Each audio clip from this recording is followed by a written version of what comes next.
Hello everyone, আসসালামু আলাইকুম।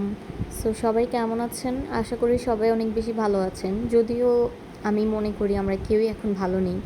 কারণ আমাদের দেশের যে ভয়াবহ অবস্থা চলছে, দেশের মানুষ যে অবস্থাতে আছেন, আমার মনে হয় না যে কেউই ভালো আছেন। আমরা কেউই ভালো নেই। আসলে আমরা যে আমাদের দেশকে কত বেশি ভালোবাসি, এটা আমাদের দেশের এই পরিস্থিতি আমাদের বুঝায় দিল। আর দেশের মানুষের যে এই পরিস্থিতিগুলো, মানুষের যে এত খারাপ অবস্থা, এগুলো দেখেও আমরা বুঝতে পারি আমাদের মনে যে কতটা খারাপ লাগে। আসলে এই খারাপ লাগাটাতেই আমরা বুঝতে পারি যে আমরা দেশকে এবং দেশের মানুষকে কতটা বেশি ভালোবাসি। আর খুব বেশি দেওয়ার প্রয়োজন হয় না। যদি মানুষকে দেওয়ার মন থাকে, অল্প কিছু থাকলেই সেটা দেওয়া যায়। 2 দিন আগে আমার হাজব্যান্ড গিয়েছিলেন ফেনীতে, কারণ ফেনীর অবস্থা অনেক বেশি খারাপ, আমরা সবাই জানি। আমার হাজব্যান্ড একা যায়নি, ওনার সাথে আরও অনেক মানুষ গিয়েছিলেন। এই যে আপনারা দেখতে পাচ্ছেন যে তারা ত্রাণ বিতরণ করছে। সো সে হচ্ছে পরশুদিন রাতে গিয়েছিলেন ওইখানে, ওই ফেনীতে যাওয়ার উদ্দেশ্যে রওনা দিয়েছিলেন। অনেক মানুষই ওইখানে আটকে পড়ে আছে। আসলে এগুলো দেখার মতো না।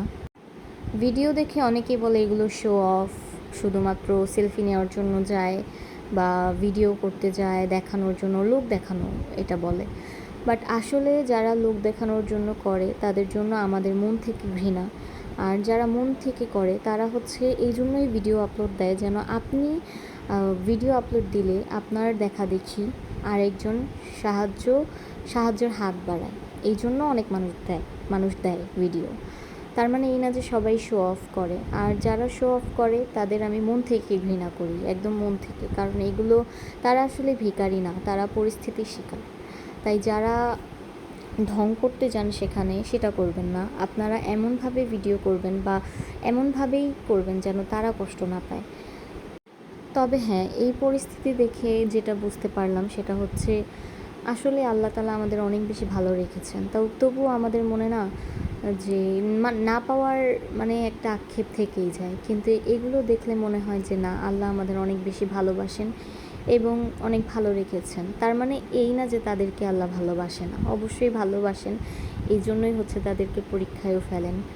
আর আমরা ভালো করেই জানি যে আল্লাহ তাদেরকেই বেশি কষ্টে রাখেন যাদেরকে আল্লাহ বেশি ভালোবাসেন। তাদেরকে পরীক্ষা বেশি করেন, তাদের পরীক্ষা বেশি নিয়ে থাকেন। এগুলো নিয়ে মন খারাপ করার কিছু নেই।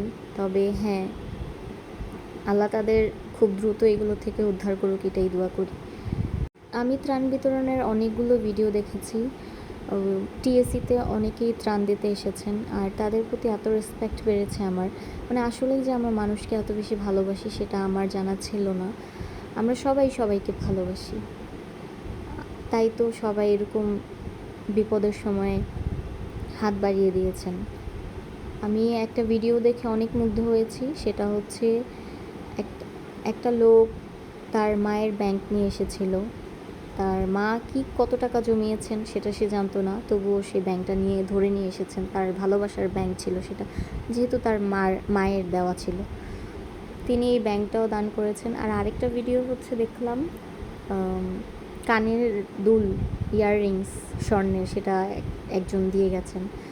আসলেই তাদের প্রতি মন থেকে রেসপেক্ট, তাদের প্রতি অনেক বেশি ভালোবাসা। ভালো থাকুক সবাই। আর আসলে আমরাও এরকম পরিস্থিতির শিকার হতে পারি বা পারতাম। তো আমাদের তাদের প্রতি একটা ভালোবাসা বা একটা সফট কর্নার রাখা উচিত, তাদের সহযোগিতা করা উচিত। যে যতটুকু পারেন, আমার অনুরোধ, ততটুকুই সাহায্য করবেন, ততটুকুই দেশের মানুষের পাশে দাঁড়াবেন। অনেক বেশি দরকার হয় না, যদি মন থেকে ইচ্ছা হয় তাহলে অল্পতেই যথেষ্ট। আপনি যদি অল্প কিছুতেই এগিয়ে আসেন, সেটাই অনেক বেশি হবে। সবাই দোয়া করবেন যেন আমরাও সবার হেল্প করতে পারি। আল্লাহ হাফিজ, আসসালামু আলাইকুম। ভালো থাকবেন সবাই।